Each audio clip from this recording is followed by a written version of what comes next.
I would like to tell you all a story of Till Eulenspiegel. Yay! Oh,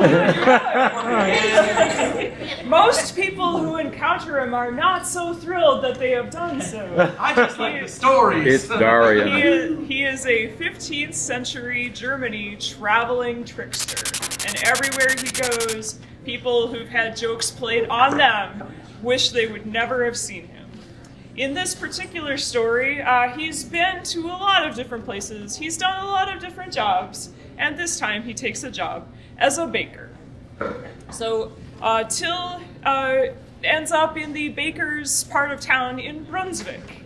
And a baker calls him over to say, hey, what kind of journeyman are you? And he says, I'm a baker's boy.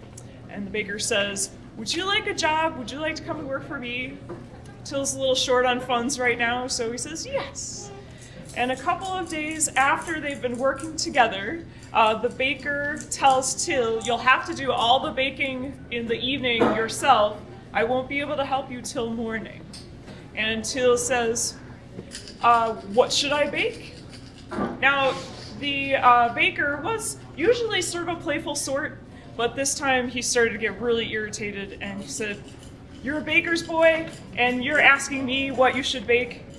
What does one always bake? Owls and long-tailed monkeys. Why don't you bake owls and long-tailed monkeys? And he went off to bed. So Till did exactly as he'd been instructed. He spent the night rolling out dough, forming it into owl shapes, forming it into long-tailed monkey shapes, some monkeys with longer tails, some monkeys with shorter long tails, and all the owls had this sort of judging look on their faces.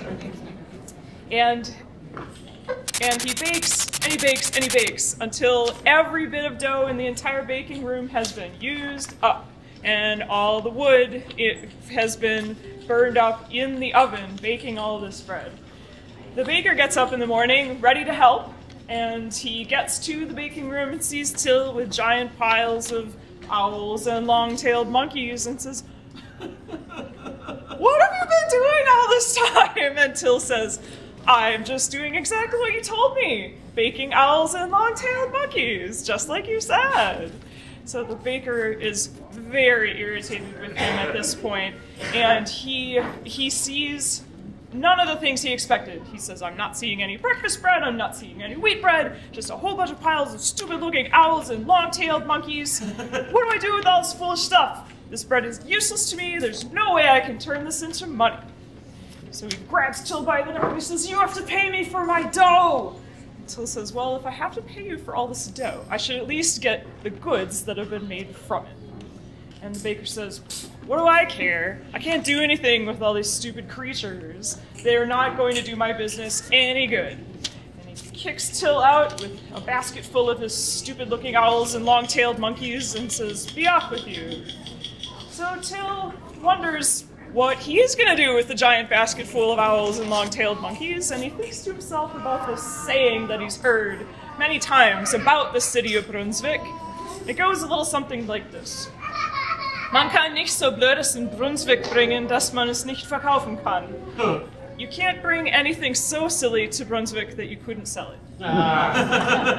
And he sets himself up on the day before St. Nicholas Eve in front of the St. Nicholas Church. And he sells off every single one of these. All the owls are gone, all the long-tailed monkeys are gone, and he's got a sack full of money that's worth far more than what he had to pay for the dough. The baker found out about this from somebody who walked past holding one of these breads and was very angry. He rushed over to the church expecting that he was going to find Till, maybe grab him by the neck again, and threaten him so that he would get the money back for the firewood and the costs of the baking and anything else he could squeeze out of the guy. But Till is already gone.